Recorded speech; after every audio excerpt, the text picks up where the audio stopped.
All right, let's go ahead and get started. My name is James Shepard, and in today's live event, we're going to be talking about 3 keys to surviving your first year in merchant services. And, let's really face it. I mean, the first year in any business is a year of survival. Certainly, it's a year of success, and you want to see big things happen. You want to achieve some big goals.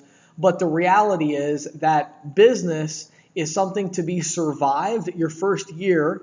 And once you get past that first year, the reward for sticking it out and surviving and relentlessly doing the things you need to do to survive, the rewards for that are huge.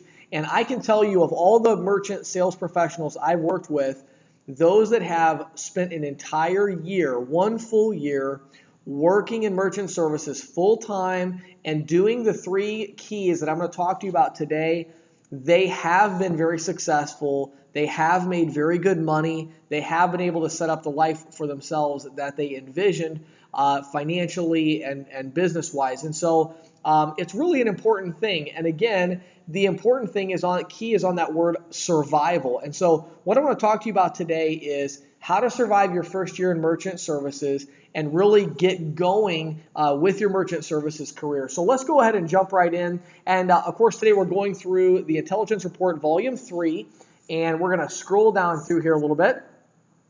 And we're going to start here with key number 1. So key number 1, walk into 20 businesses per day. Walk into 20 businesses per day. Now, in this part of the Intelligence Report, I really provide 2 alternatives, 2 different strategies or models for you to build your merchant services business your first year.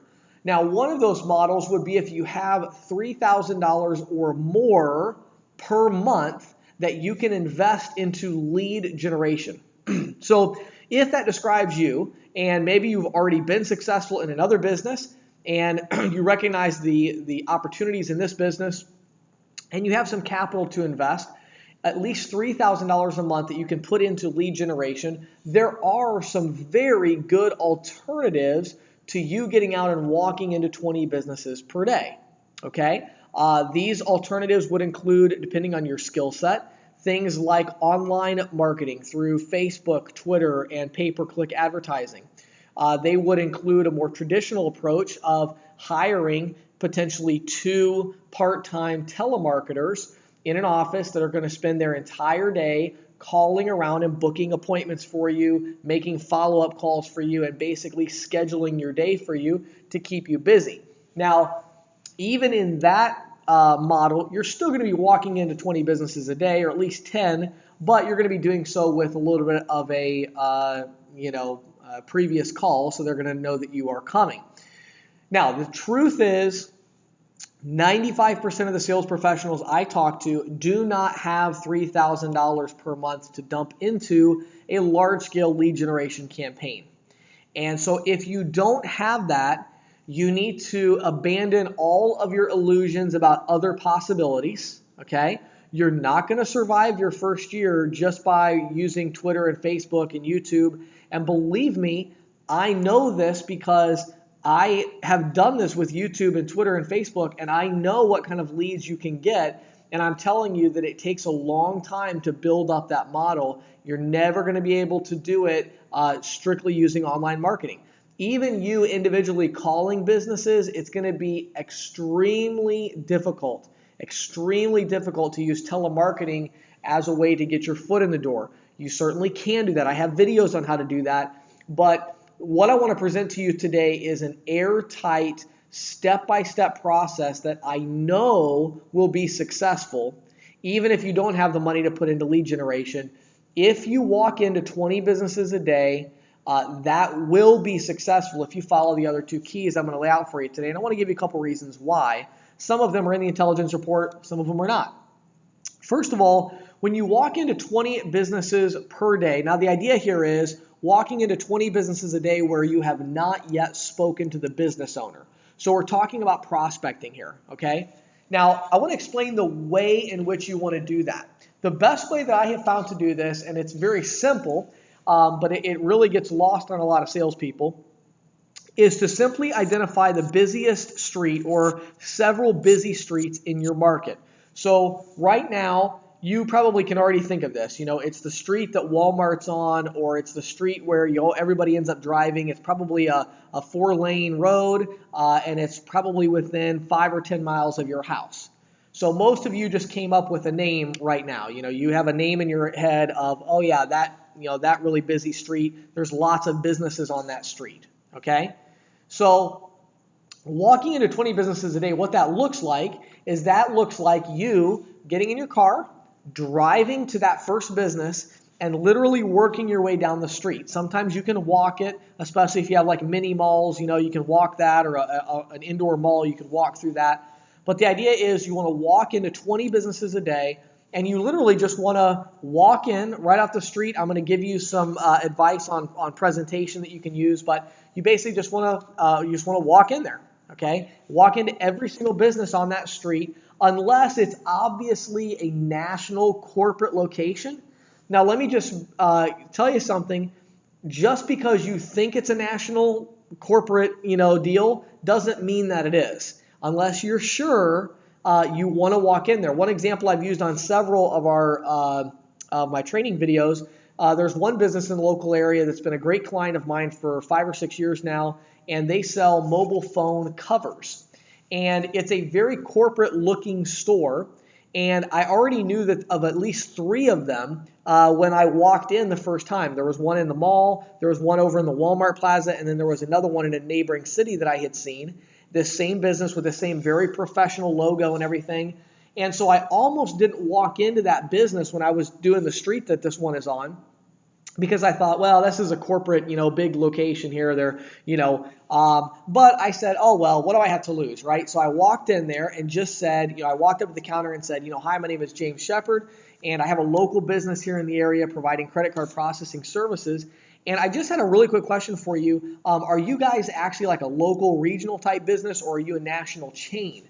And they said, we're regional. We have 7 locations, but the owner is not here. He is at the store in Cresson, Pennsylvania. And I said, okay, is he there now? And they said, yeah, he is. And it was about a 35, 40-minute drive. So I jumped in my car, drove to Cresson, Pennsylvania, which is about, like I said, about 30, 45-minute drive. Walked into the store. Sure enough, there was the owner. No other customers in the store. It was more of kind of a warehouse type store for them. And I was able to actually sell that business owner on the spot, 7 locations. Since then, I've made an enormous amount of money on that account, and it's been very profitable for me. And that all came because I literally walked into every single business, unless I was sure that it was, Walgreens, Walmart, McDonald's, Taco Bell. I didn't walk into those, but everybody else I walked into. Unless there was some reason I just knew for sure they weren't a good prospect. One of the biggest enemies of you accomplishing this key number 1, one of the biggest enemies to your success is going to be thinking too much. You get out in the field and think about, should I walk into this business? If you're even thinking that, walk into the business, right? Or you get to thinking, I think I'm going to go to every pizza shop in my area, or I'm going to go to every retail store. You're thinking too much. Just pick a street, walk into every business on that street as you get started in the business. So key number 1, walking into 20 businesses per day. Let me give you one other reason why this is so profitable for you and so efficient. The second reason I want to give you on this live event here, and again, of course, read the intelligence report to get some other information, but one of the other keys and why this is so efficient is because of the fact that geographically you're staying very, very tight in one area, literally on the same street. If you have a very busy street in your market, there may be 100 businesses on that street that you could walk into. That means you're going to be literally on the same street for an entire week. Now you say, well, why is that so important? Well, the reason that's so important is because after the first day, it gets a little harder to walk into 20 businesses day 2 because you've got 5 or 6 follow-ups from day 1. But if those follow-ups are literally on the same street, 4 blocks down, it's pretty easy to run down to that appointment and then get right back to your prospecting. So once you get done with that one street, then you want to try to find the next nearest street that has a lot of businesses on it and start walking into those. So with this strategy, you keep things very tight geographically. Many of you have experienced appointment scheduled leads and kind of the frustration of using up all your gas money, spending your whole day driving, 45 minutes to this one, and then an hour to this one, and then 45 minutes to this one. And so by the end of the day, you've spoken with 2 or 3 business owners. Using this strategy on an average day, you're going to have a meaningful conversation with 6 to 8 business owners with whom you've never spoken before. And so that's a huge improvement. And again, if you've done appointment scheduled leads, you know that the 2 or 3 appointments you got weren't really that solid anyway, right? You still had to sell the people. It's not like you walked in there and they said, oh yeah, please sign me up. You still had to sell them. You're playing the same numbers game. The difference is when you're walking into 20 businesses a day, you're keeping them very tight geographically, and so you're able to make a lot more contacts every day versus the appointment scheduled leads. And so it just improves the numbers game and makes it better. So let's talk for a little bit here. I'm going to scroll down, and let's talk about why do salespeople in the merchant services industry not walk into 20 businesses a day? So I'm very surprised by this. As I talk to salespeople, almost without exception, I can think of a few salespeople that felt this strategy would not be effective, but almost every salesperson I describe this to says, I'm sure this would be effective, but I'm sure that if I walked into 20 businesses a day, I would make a lot of sales and a lot of money, but, and there's always that but, and then they give me the reason why they're not going to do something that they know will be successful. So let's talk about the real root causes of why salespeople don't follow this simple, proven strategy for success. Number one is pride. I experienced this when I got into the industry. I mean, before I was in this industry, I had 30 direct reports. I had a big sales team. I had all these employees. And, I was in corporate America, moving up the corporate ladder. And so for, me as the, regional marketing manager in the Chicago region for a big company, and all of a sudden it's just me. And I'm supposed to walk into 20 businesses a day. Are you kidding me? Where's my employees? Where's my assistant? Where's all my, marketing materials and online marketing and postcards and, where is all that stuff? Well, see, I left all that behind when I left my corporate job, and so did you. And you have to come to grips with that and understand that it's time for you to buckle down, get rid of that pride and say it's not beneath me, right? I'm going to start this business and I'm going to get out there and I'm going to go door to door and walk into these businesses, not forever, right? But for 6 to 12 months. I got to get through that first year. I got to survive year 1 so I can really build my business. So the first one is stress. Is pride, is pride. So the first reason that salespeople don't walk into 20 businesses a day is pride, okay? Let's look down here and see the second reason. And again, these are just some kind of the 2 core reasons that I've seen. The second reason is fear. Fear. It is very interesting to me how many salespeople I talk to literally on a daily basis. I don't think there is hardly a day that goes by that I don't talk on the phone or in the field with a sales rep who expresses to me their fear of walking into businesses. I was just texting with a sales partner a couple days ago, I think. And, they got out there in the field around 10 o'clock in the morning, and they texted me about 12:30, 1 o'clock in the afternoon and said, I still haven't walked into my first business because they're so busy. I'm nervous. I don't want to walk in. This fear that can be crippling if we're not careful. And so let me give you a couple of strategies. Maybe this is you, right? Now, if it's pride, you're just going to have to swallow that. I don't know any other good way to overcome pride other than humility, right? So there's no other way for me to overcome that. So if you just feel like you're too good to get out in the field and walk into 20 businesses a day, then you're going to have to ask yourself a simple question. Can you make yourself do it? If not, you're going to have to quit and go do something else. If you can make yourself do it, then you can be successful, okay? But if it's fear that's keeping you from this, whether it's a fear of looking stupid, whether it's a fear of, disrupting someone's day and someone not liking you, we can work with that. So let me explain a couple of strategies on how you can overcome fear so that you can take the actions necessary for success. Okay? Number one, make action goals, not performance goals. Make action goals, not performance goals. So one of the things I talk about here in the intelligence report is the stark difference that I find between poor performers and average performers, and then those salespeople that are actually top performers. It's amazing the difference in their goals. And this is the thing that's so counterintuitive about it. If you talk to a poor performer, their goals will put a top performer to shame. A poor performer will say, oh my, I'm going to tear it up. I'm going to get out there and I'm going to make one sale a day. I'm going to make $100,000 this first year, whatever it is. I'm going to have 1,000 merchant accounts in this amount of time or whatever. I mean, they have these just massive goals. Here's the problem though. When you say, what actions are you going to have to take in order to accomplish that goal? They usually don't know the answer to that question. And if they do know the answer to that question, they say, well, I have to walk into X number of businesses a day. Then you say, did you do that today? The answer inevitably is no. And so really these inflated performance goals about how much money you're going to make and how many sales you're going to make, they're really not goals, they're dreams. A goal is something that you can take action on, and it's something that you are taking action on a daily basis. And so if you ask a top performer and say, what's your goal? Their goal is going to be things like, I'm going to learn a new sales technique every day this month. I'm going to walk into 20 businesses a day.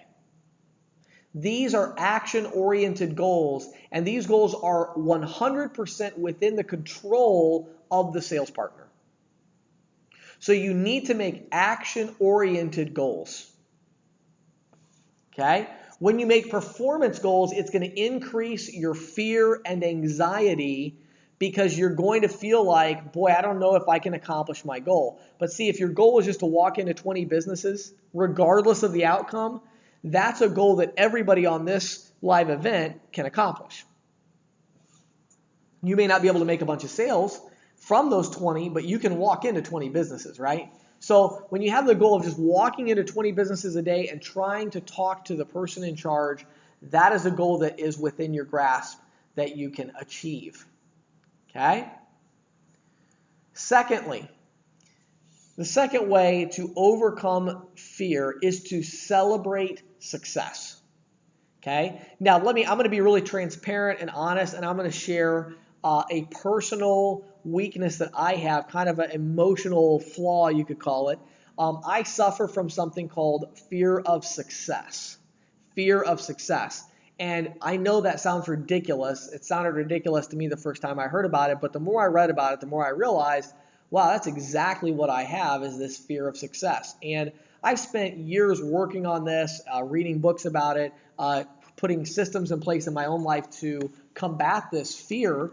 But the fear of success, basically the problem with the fear of success is that you feel like it's basically someone that says, I know I could be successful if I went out in the field, but I don't want to be as successful as I could be because then it's just going to keep raising the bar for me. In other words, if you're a runner, you say, well, I know if I run a 5-minute mile or if I run a 6-minute mile, then everybody's going to expect me to get better and run a 4.5-minute mile, right? Or whatever. And so there's always this, the bar is constantly raising. And so if you feel that way and you feel like I do, where you say, well, yeah, James, if I walked into 20 businesses a day, of course I could be successful, but I don't know why I can't make myself do it.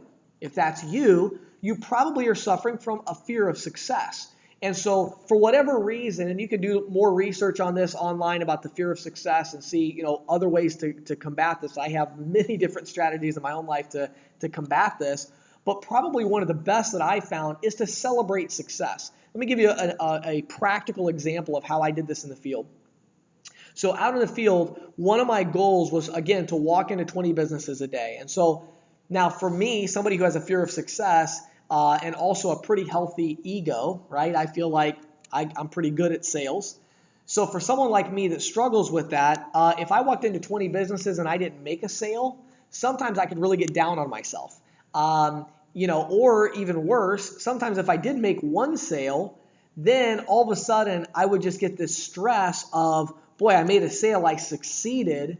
Now that bar is raised. I really should try to make 2 sales today. I better get back out there and I need to make another sale. And this kind of anxiety of I've succeeded, but now I need to succeed even more.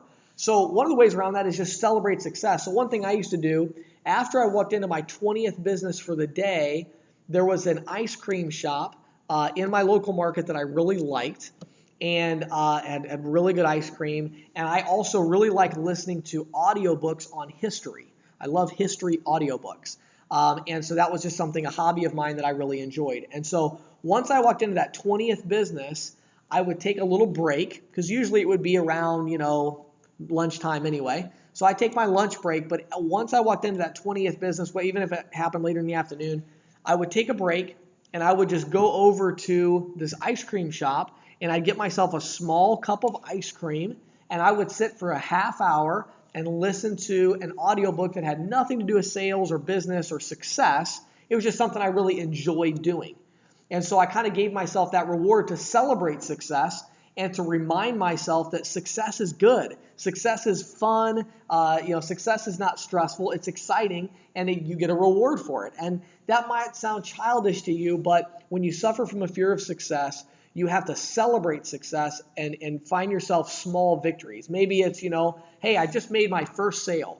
Now, I know what you're thinking. Well, I made one sale. Boy, I need to go make another sale. Yes, you do. But before you do, call your best friend or call your spouse and celebrate with them a little bit. Maybe go and get them a little something and go find where they are and say, hey, I want to give you this. And just tell you I'm so excited about our new business that we started because I made my first sale just now.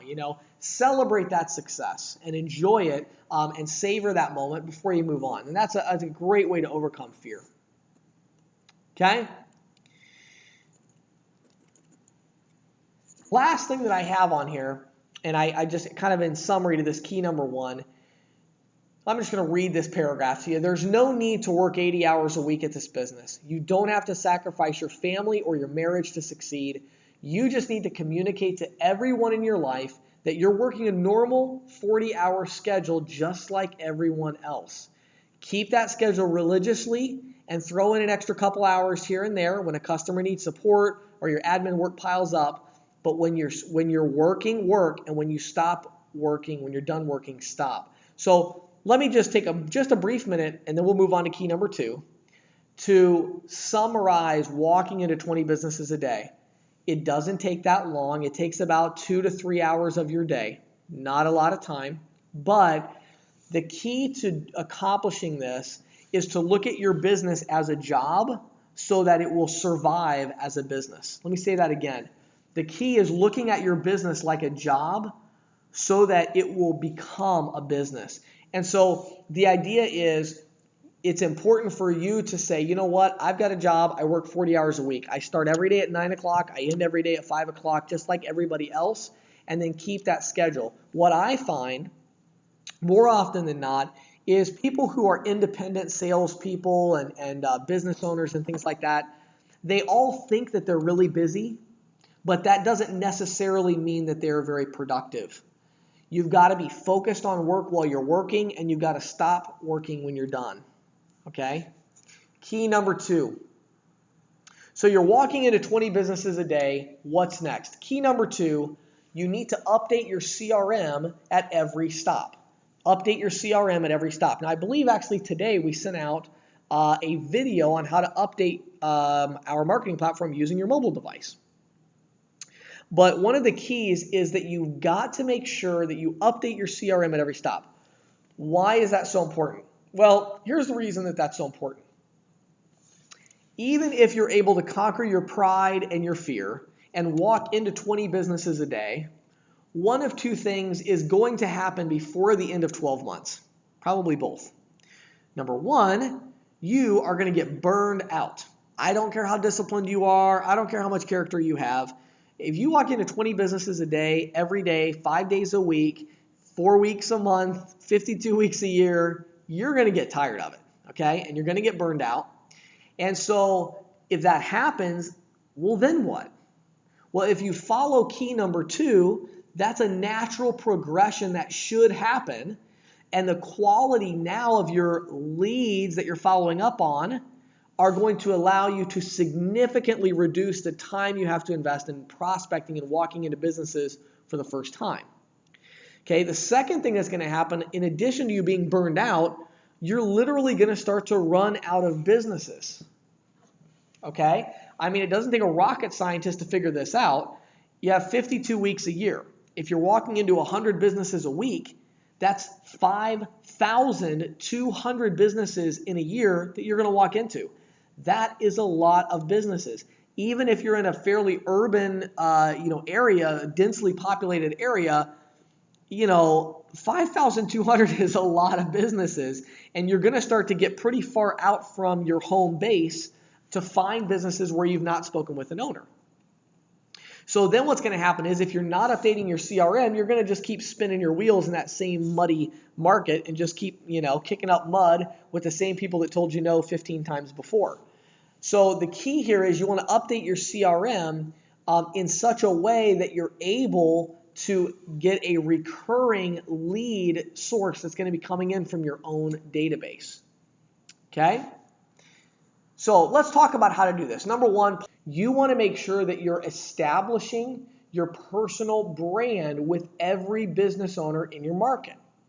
Okay? So you've got to sell every business owner on your personal brand in your market and get them to understand what you're all about and what you're doing. In my market, when I was selling full-time 4, 5, 6 years ago, I could walk into just about any business in the area, and even if they weren't my client, they knew who I was and they knew what I was. I was the credit card guy, and that's the personal brand that I built up with them. I said, hey, I'm the credit card guy, and I would say that when I walked in. I would say, hi, my name is James Shepard. I'm the credit card guy. And and then I would continue on with what I was saying. And that was a little tagline for me, a little tagline, personal brand. And I used to love hearing employees go back to the owner and say, hey, the credit card guy is here. And they didn't even know my name, but they knew that I was the credit card guy. And so the owner would come out to talk to me, and it just gave me that additional little bit of credibility. And so you want to, first of all, establish your personal brand with every owner in the area. Not sell them all merchant services, but sell them all on you and your personal brand and the fact that you're an expert in merchant services. Okay? Number 2, initiate contact with as many small business owners as possible each day. And again, this comes from walking into 20 businesses a day. And so obviously you're going to be talking to a lot of business owners. And even initially you could walk into 30 or 40 a day when you don't have any other follow-ups to do. But the idea here is you want to initiate that contact with as many small business owners as you can. Okay, number 3, sell the low-hanging fruit. So when you go through those 5,200 businesses, I think everybody on this live event would agree that if you actually walked into 5,200 businesses over the next 12 months, how many of you on this live event think that you could get 100 sales from that or 150 sales, right? You think you could sell 1 out of every 100 businesses you walk into? Of course, right? That's the low-hanging fruit. You say, well, I'm not a very good salesperson. I don't care. If you walk into 100 businesses, you're going to sell 1 of them, right? Because somebody is upset with their current processor, somebody is looking to make a change, somebody's terminal is broken down when you walk in and they're frustrated, you're going to sell somebody. What's that statement? Even a blind squirrel finds a nut every once in a while. I mean, come on, this is the low-hanging fruit, right? So sell that low-hanging fruit. Make sure you get those sales. Make sure you close those sales. Don't back off. Once you realize I've got somebody on the hook, they should buy from me now, and I'm going to sell them, then you sell them. You don't take no for an answer. You just keep going until they say yes. Move forward with that sales process, get that agreement signed, and move forward, right? So you got to sell the low-hanging fruit. That's very important because you do have to make some sales to stay alive in this business, okay? Hopefully, you're going to be able to sell more than 1 out of 100, right? But even if you can't sell more than 1 out of 100, that's okay. even if you get just that 1 out of 100, you're going to get 1 sale a week, which is going to be, $200, $300, $400 a week in income to get you started while you're building your residuals up. So step 3 is you sell the low-hanging fruit. Step 4, create digital connections with every business owner you meet. Create digital connections with every business owner you meet. I used 2 different tools to accomplish this. Number 1 on my list is by far and away having a drip marketing service in place using email addresses. Now, if you're not registered for my event tomorrow night, I think it's at 6 o'clock Eastern, I'm doing a live event called The Magic of Lead Nurturing. And so I'm going to talk about drip marketing campaigns and all that. But you get that email address. But the second way, I would use LinkedIn. Now you say, why would you use LinkedIn? One of the things I love about LinkedIn is that LinkedIn allows you to see the connections of your connections. Now, I have an entire article about this. In fact, if you go to Google and search for CC Sales Pro LinkedIn, you will see my LinkedIn profile. But also, if you scroll down, you'll see a blog article that I wrote about how to successfully use LinkedIn to sell merchant services. And the idea is basically connect with the business owner and then look at their connections, and you can use those as referral leads to go out and say, hey, I'm connected with Bob on LinkedIn, and I saw you're connected with Bob, so I thought I would come by and introduce myself. All right?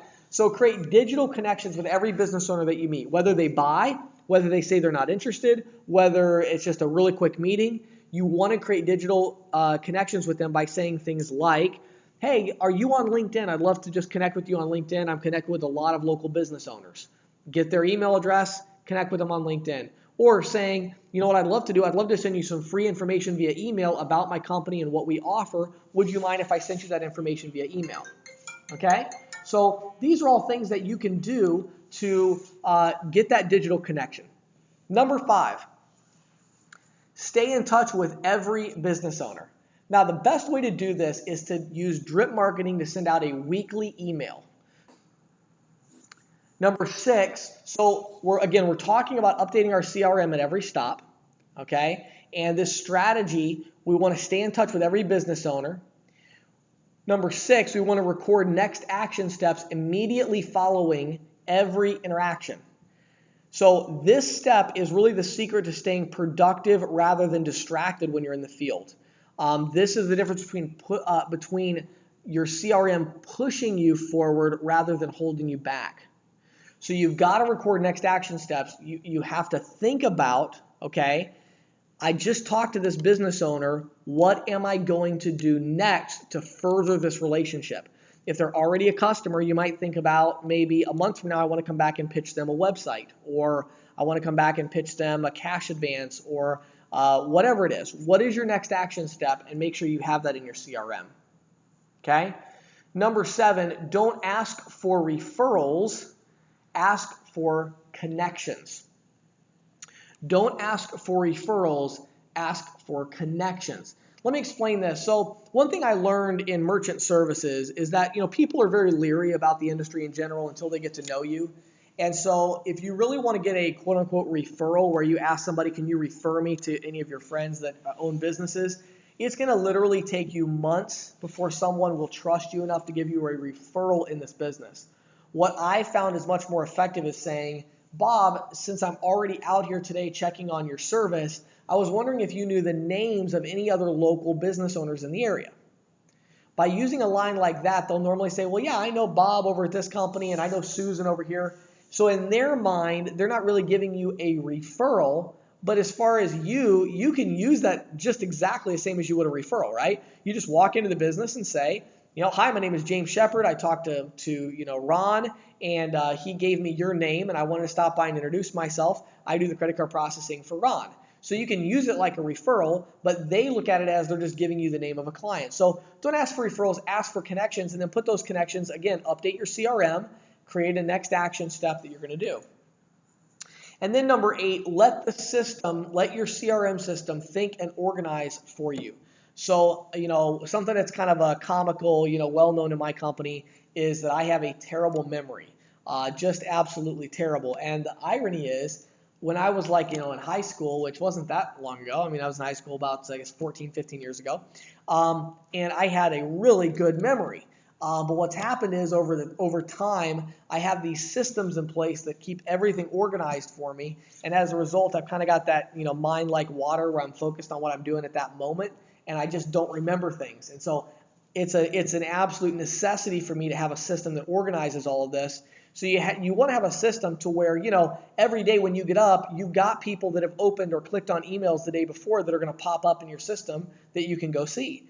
You're going to have next action steps that you set months ago when somebody's contract was going to be up. It was going to remind you, and you're going to get that reminder, and you're going to go back and say, hey, I know your contract's up. We talked about it, and I promised you I'd follow up in a couple months, so here I am.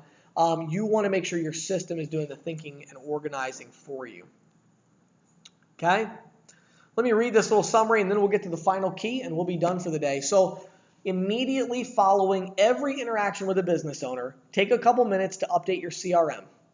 Make sure you include the business name, the zip code because of mapping purposes if you want to ever see your prospects on a map, the owner's name, and the email if you got it. Also add a note, or as we do in the marketing platform, log a call with details about the interaction. Lastly, make your decision about what, if any, action you are going to take next, when that action should happen, and how you will be reminded from your system to take that action. Finally, key number 3, probably the most self-explanatory key. If you want to survive your first year of merchant services, you need to spend at least 30 minutes a day listening to, reading, or absorbing sales training. This could be my sales training. This could be Tom Hopkins, Brian Tracy, any of the other great sales trainers out there. The idea here is more about motivation. You need to have that motivation because walking into 20 businesses a day, updating your CRM, it can be very, very tiresome.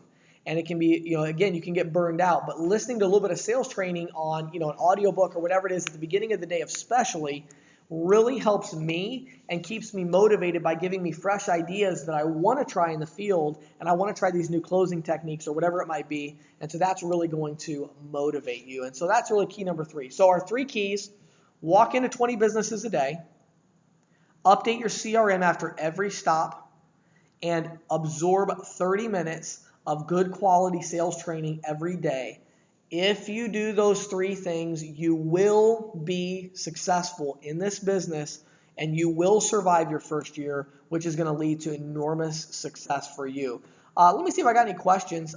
Yes, this is being recorded, Virgil. I'm going to have it up on YouTube. Well, actually, no, I'm sorry, it won't be on YouTube. You have to log in to get it because it's on our subscription. But yeah, if you log in to the go to ccsalespro.com and log into the partner community, you'll see it there.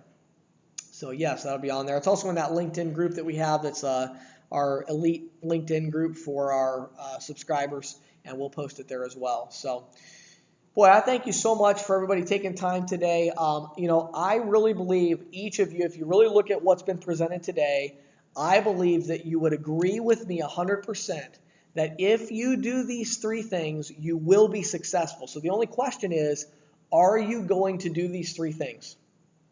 If not, you're probably not going to be successful. If you are, you will be successful. So you have to ask yourself the question, what is holding me back from doing this? And whatever it is, get rid of that and move forward because you can be successful. It's not easy, but the good news is it's also not complicated. It just requires some hard work, some dedication, some motivation on your part to be successful in this business. My name is James Shepard. Thanks so much for watching this video. For those of you that are watching the recording, for those of you on the live event today, thank you for attending. Thank you for supporting our company. We've got some really exciting things coming up that we're going to be doing to actually help you with a lot of these things. And I'm going to talk about that tomorrow on our live event, The Magic of Lead Nurturing. So make sure you tune into that. Thanks so much. Hope you have a great day today.